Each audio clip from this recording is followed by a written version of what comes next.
Hey friends, welcome back to Pages and Grace. My name is Jess. I'm so glad you're here today. Today let's talk about the books I want to read this spring.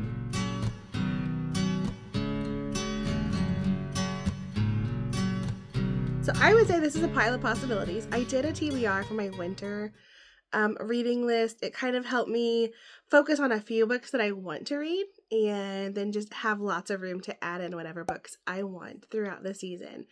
And I did fairly well. There were only 2 books on that list that I didn't get to. One I'm halfway through. So, 1 or 2? 2. 2 of them I'm halfway through. And I'm just kind of taking my time reading through those. And those will move over to my spring TBR. I'll talk about those in a minute. But spring, I think spring is here. We have, I think, 60 to 70 degree weather all week this week. It's so beautiful. It's so beautiful. It just fills my heart with joy when the sun starts coming out again. It really breaks the reading slumps. It breaks the cloud over my mood that I didn't even know was there. But I love spring. I absolutely love spring. I started my garden seeds. Not quite getting outside in the garden just yet. My hens are all laying eggs again. I think we got 8 eggs yesterday. Yeah, we're going to have to start having eggs every single day again. I am just here for it, and I have been breezing through several books. I think I finished a book yesterday. I've been reading some cozy mysteries. I've been reading a lot of middle grade. I have just been enjoying so many different books this past month. But that's not what today is about. Today is about what books am I going to put on my list to pick up in the next coming month. So spring, I would say middle of March to April, May, and June. This is the list that I want to prioritize in the next few months. So before I get started, I do want to let you know I am going to be doing a giveaway in this video. So keep watching. I will talk about that a little bit later. I had an extra copy of a book, and it's perfect for this time of year. So keep watching. I will let you know here in a little bit what that is all about. Okay, the books that I think all 3 of these were on my winter TBR. If not, they were books that I wanted to get to at the beginning of the year, and I didn't finish them yet. The first one I haven't picked up yet. I do have it on audio, so it will be a quick one to get to. It is Having a Mary Heart in a Martha World by Joanna Weaver, finding intimacy with God in the busyness of life. Still need to get to this one. It's on my list. I have it on Ever and Scribd, whatever it's called now. I have it on my list. Just need to pick that one up. I have a cozy mystery I'm in the middle of. It will be the next book that I pick up.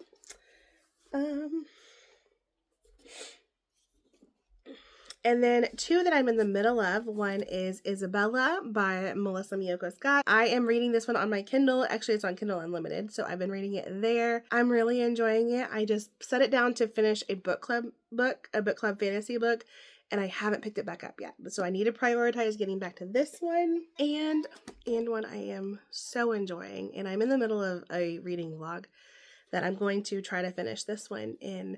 But that is Love in the Eternal City by Rebecca W. Martin. Love this book so far. So in this one, we follow Elena, whose life has kind of taken a very drastic turn, and she finds herself in a situation she didn't think she was going to be in. We follow her as she takes a job in Rome, where she did a travel abroad, and so she's already had some experience, but we get to start seeing her experience actually living in Rome and starting this new job. I'm thoroughly enjoying it. I'm only on chapter 9 so far, so I'm excited to make some good progress in this one. Those are the 3 that I had already started that I wanted to keep on this list to keep going. I'm just realizing I have mostly nonfiction on this list. That's definitely a typical me thing, but there are so many good nonfiction that I want to get to. So let's start with the fiction. The one fiction out of 6 books, but that is Sense and Sensibility by Jane Austen. I finished Persuasion at the very beginning of February, and I am ready to pick up my next Jane Austen on the list. I love this beautiful edition. the Puffin in Bloom that goes with the other 3 here that I have. They're so beautiful. So I'm going to take some time this season and read Sense and Sensibility. Oh my goodness, the cover goes with this time of year for sure. I know nothing about what this is about, and I like to go into Jane Austen not knowing what it's going to be about and just enjoying the process. And as I go, if I need to look things up, I can, but I want to start it with just a clean slate, go in with no preconceived notions about what is going on in the story. I have several Matthew Kelly books that I want to get through. So I picked a short one, a very short one to get through, and that is Holy Moments by Matthew Kelly. It says, you have so much to offer. You have so much, no. It says, you have so much more to offer. You know it. You have sensed it for some time now. The sacred truth has been bubbling up in your soul, but you have never known quite what to do about it. All that is about to change. Some ideas are so powerful that simply becoming aware of them changes our lives forever. Holy Moments isn't such an idea. It is profoundly simple, astonishingly practical, and once you discover it, your life will finally make sense. It's time to let Holy Moments show you what is possible. It is time to explore your soul potential. So that sounds like a really good refresh for the spring. I am excited to pick that one up. Let's go with the next one. I found this one at a thrift store, and I have loved everything I've read by Bob Goff so far. This one is Undistracted, Capture Your Purpose, Rediscover Your Joy. I have really enjoyed the other 2 books that I've read by Bob Goff. This one was at a thrift store, so I picked it up, and I want to get to this one this season. It's talking about we living with a massive amount of distraction, desperate headlines. Oh, headlines get me. I've started on Facebook. If I see a headline that I can clearly tell has been written to manipulate, I just unfollow them. I hit the little X. I'm like, no, I don't want to see this. I don't have time in my day to sit here and worry about things that are going way outside of my life that I have zero control over. I am in a very busy season of motherhood, and that is my focus right now. And I need to be able to emotionally give myself to my children and not be constantly worried about everything else. Place it in God's hands and worry about my next step.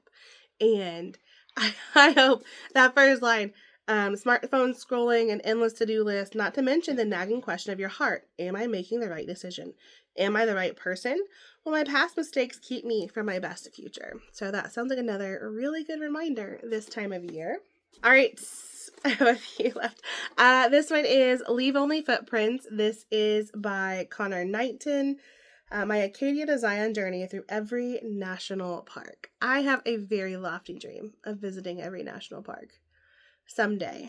When I have a 5-year-old and 2 3-year-olds is probably not the time to accomplish most of those, but it's still there. It's still there, and I can travel through books in this season where I'm not traveling a lot physically. I'm excited to read this one. I think I found this one on Instagram. Somebody had recommended it, and so I am excited to read this one and see what it's all about. This one is a collection. It's one I just need to keep by my bedside and read a little bit every day. So A Blessing of Toads by Sharon Lovejoy. It's a gardener's guide to living with nature. This is from Country Living, and it's different essays about all of the joys of the garden. So perfect time of year to get this one started. Well, I said that was all my fiction, and then I turned around over here and I saw the pile that I had pulled from my 2025 list, and so I do have a few more books to talk about, and the first one is Edenbrooke. Let's get a clear off of it. I have heard such amazing things about this one. It looks perfect for spring. It is getting read this season. I am excited about it. So let's read the back of it. Marianne Daventry will do anything to escape the boredom of Bath and the amorous attentions of an unwanted suitor. So when an invitation arrives from her twin sister Cecily to join her at a sprawling country estate, she jumps at the chance. Thinking she'll be able to relax and enjoy her beloved English countryside while her sister snags the handsome heir of Edenbrooke, Marianne finds that even the best laid plans can go awry. From a terrifying run-in with a highwayman to a seemingly harmless flirtation, Marianne finds herself embroiled in an unexpected adventure filled with enough romance and intrigue to keep her mind racing. Will Marianne be able to rein in her traitorous heart? Or will a mysterious stranger sweep her off her feet? Fate had something other than a relaxing summer in mind when it sent Marianne to Edenbrooke. That sounds so good. I am excited to read that one. One that I want to get to this month is Premeditated Myrtle. It's by Elizabeth C. Bunce. This is a 12-year-old Myrtle Hardcastle has a passion for justice and a highly unconventional obsession with criminal science. Armed with her father's law books and her mom's microscope, Myrtle studies toxicology, keeps abreast of the latest developments in crime scene analysis, and observes her neighbors in the quiet village of Swinburne, England. When her next-door neighbor, a wealthy spinster, an eccentric breeder of rare flowers, dies under mysterious circumstances, Myrtle is sure Miss Wodehouse has been murdered. With her unflappable governess, Miss Ada Judson, by her side, Myrtle takes it upon herself to prove the crime and find Miss Wodehouse's killer. With a sparkling wit and a tight, twisty plot, Premeditated Myrtle, the first in a series from an award-winning author, introduces a brilliant young investigator, Myrtle. Myrtle is more than ready to take on hard cases and maddening Victorian rules for young ladies of quality in order to earn her place among the most daring and acclaimed amateur detectives of her time, or any other. That sounds so good. So I'm going to pick that one up this month. It is March 10th today. Yes, it is the 10th today, so I hope to get to that one before the end of March. And the last one I picked up off of my 25 list is Where the Trees Touch the Sky. This one is historical fiction about Redwood National Park. It is a Redwood National Park novel. I am excited to pick this one up. You can kind of see the theme of national parks. This one is Christian fiction, and my first by this author. So I'm excited to try a new author. The colors on this cover just speak to my heart. So that is it. Let's see. Oh boy, this list is getting there. This list is getting somewhere.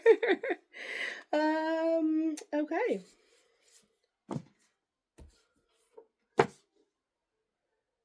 Oh boy. Our exercise bike is literally right here. Bikes are a good book holder sometimes though. So let's see.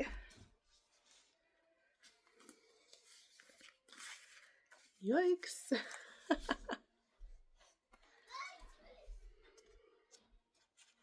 All right. So there is the stack. All right. So there is the stack of books. Let's see if we can get them all. Kind of. Yes. That I want to get to this spring. A little more ambitious than the winter TBR. Well, 3 of them are still from the winter TBR. So that adds to it. But I am so excited to get through these books. So for the giveaway, I have an extra copy of My Lucky Charm by Courtney Walsh. I absolutely loved this series so far. You can see mine right here on the shelf. But last year when I ordered this, I ended up with an extra copy of it in a minute. I ended up with an extra copy of it, and I figured I would give it away this time of year. To enter the giveaway, just leave a comment down below with a 4-leaf clover in it, and I will randomly select someone based off of that list. Just make sure that you're comfortable sharing your address so that I can ship it to you. I love this series. I think it is so much fun. It's a clean, sweet romance and lots of witty banter back and forth. The books in this series have all made me laugh. Okay, so that's it for my spring TBR. I would love to know if you've read any of these books and chat all things bookish down in the comments below, and I will see you in the next one. Bye, guys.